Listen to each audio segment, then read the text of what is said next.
Hello mga kamama, another day, another life. Thank you Lord.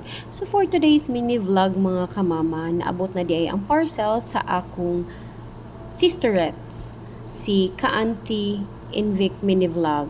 So karon mga kamama, gaalig-alig ang inyuhang kamama nga mag-assemble sa kaning dish rack.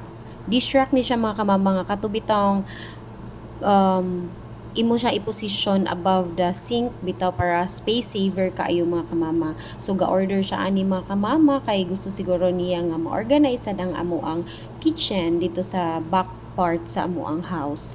So timputi ta mga kamama kay gasugod na sad mi og appreciate sa kadtong mga team kahoy, team puti. So taod-taod naman gyud ning amo ang balay, so wala gini siya na-align sa aesthetic.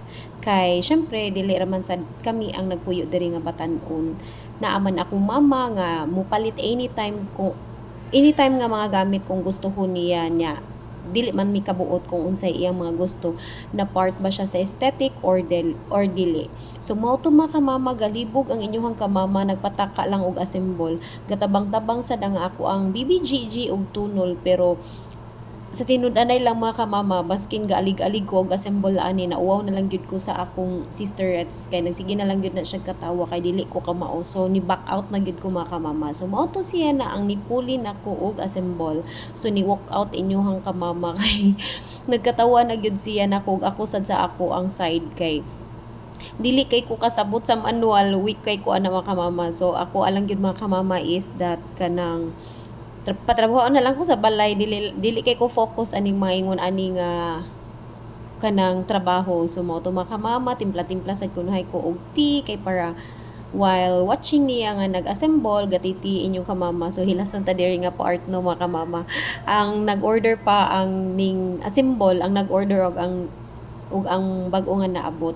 So ingon ani ni siya mga kamama no, so na forma na tan-awan ninyo lahi ra gyud kayo kung ako nagbuot-buot lang gyud. So mao to mga kamama, hapit-hapit na siya na assemble. So naade mi nag-assemble sa room sa akong mama. So pasensya kayo sa katang mga kamama kay bag-o lang na naabot akong sisterette, so daghan iyang mga gamit niya.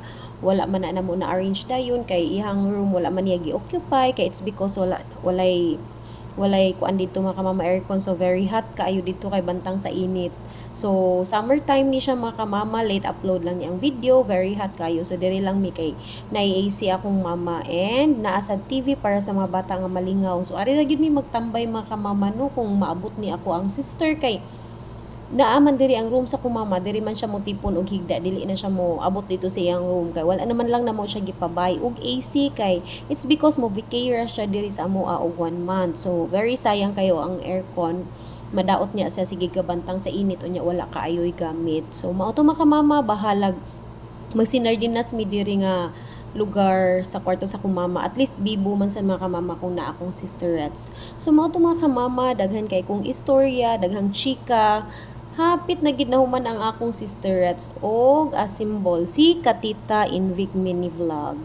So shout out Katita nga bag-ong nagsugod og mini vlog. Hope you support her too mga kamama. So mao gid to mga kamama, nindot gid kayo ni siya nga dish rack mga kamama no, pero I don't know mga kamama kung mo long last ba ni siya nga klase sa dish rack. Kay kung ako lang ang pangutan-on, kung naalang gyud ko yung budget, mas nindot gyud nga magpabuhat ta or magpalit ta katubi taong stainless steel gyud nga dili siya tay-on mga kamama no. Pero medyo pricey gyud kay ito siya kamama kay once nakakita ko ato baligya sa katong ingon ana nga dish rack, wala pa gani siya cover mga kamama. It cost around 4,000 plus, wala pa gani na siya cover. So mga kamama, thank you for watching. God bless us all.